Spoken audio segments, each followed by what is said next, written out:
आयत में चार भुजा होती है, चार भुजाएं होती है। यहाँ जहाँ आयत मुड़ जाए वहाँ एक कोण का निर्माण हो जाता है। आयत में चार कोण होते हैं, कोण ए, कोण बी, कोण सी और कोण डी है। प्रत्येक कोण 90 डिग्री जहाँ से एक खड़ा लाइन हो जाए वहाँ से गिर जाता है। यहाँ ऐसा ऐसा चार होते हैं। आयत में चार को कोण हो गए तो कह सकते हैं कोण ए प्लस कोण बी प्लस कोण सी और प्लस कोण डी बराबर 360 डिग्री, यानी 90 के जोड़ेंगे प्रत्येक डिग्री 90 डिग्री का होता है।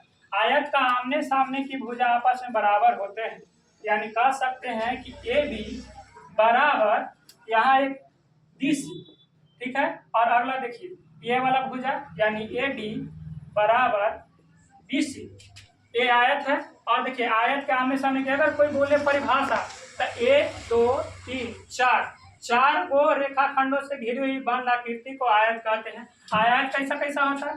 खेत आयत होते हैं, कमरा होता है, ठीक है, बोर्ड होते हैं, मान लीजिए बोर्ड भी है तो एक आयताकार है। तो आयत में चार कोण आमने सामने वाला बराबर होते हैं, प्रत्येक कोण 90 डिग्री का होता है। और यहाँ देखिए और आयत में लंबाई होते हैं, इसको बोलते हैं लंबाई, लेंथ हो गया, इसका बेस हो गया जिसको बोलते हैं चौड़ाई। आयत का अगर क्षेत्रफल निकालना है, सूत्र देखना चाहते हैं तो देखिए अगर क्षेत्रफल है तो खाली लंबाई और चौड़ाई से गुना कर लीजिए, यानी आयत का लंबाई गुना चौड़ाई होता है क्षेत्रफल बराबर। अगर आयत का परिमाप निकालना है तो देखिएगा एक लंबाई दो लंबाई, एक चौड़ाई दो चौड़ाई, इसीलिए अगर आयत का लिखा जाए आयत का परिमाप बराबर 2 इंटू लंबाई प्लस चौड़ाई। 2 का क्या है कि 2 लंबाई 2 चौड़ाई, इसीलिए दोनों में कॉमन कर दिया तो लंबाई प्लस चौड़ाई बन गया।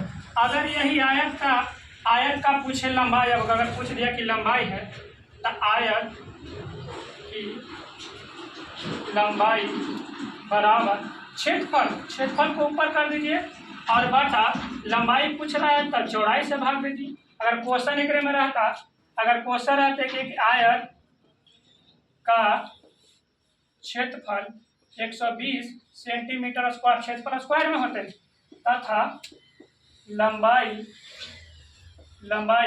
12 है तो चौड़ाई निकालें। तो यहाँ सूत्र लिखते हैं कि आयत, यहाँ बताए हैं सूत्र आपको कि आयत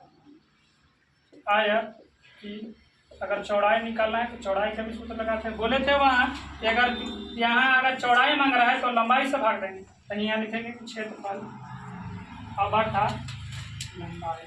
क्षेत्रफल कितना दिल है 120 और बटा 12 से 12 यानी 10 बार में कट गए 10। चौड़ाई कितना है 10। अब जब चौड़ाई आ गए तो कुछ भी निकाल सकते हैं आप, इसका क्षेत्रफल तो निकल सकता है, इसको परिमाप भी निकाल सकते हैं, परिमाप भी निकाल सकते हैं आसान से। परिमाप बराबर 2 इंटू लंबाई प्लस चौड़ाई 2 है।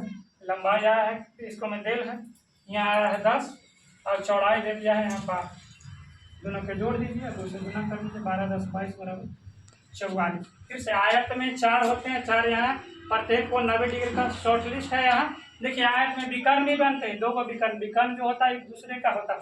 यहाँ देखिए अब ज़्यादा आप पढ़ना चाहते हैं यहाँ पर तो यहाँ मान लीजिए कि इसमें त्रिभुज का निर्माण हर जगह हो रहा है। यहाँ देखिए त्रिभुज भी कर सकते हैं, इसका ही समरूप होता है, इसका ही होता है, यह होता है। अगर मान लीजिए क्या बोलता है विकर्ण पूछे तो विकर्ण को सूचित किया जाता है डी से, तो आयत में 2 विकर्ण होते हैं तो D1 से भी कर सकते हैं और D2 भी कर सकते हैं। क्या तो विकर्ण की संख्या 2 तो विकर्ण बोलेंगे किसको, एक AC विकर्ण हो गया, एक BD विकर्ण हो गया, 2 विकर्ण हो गए।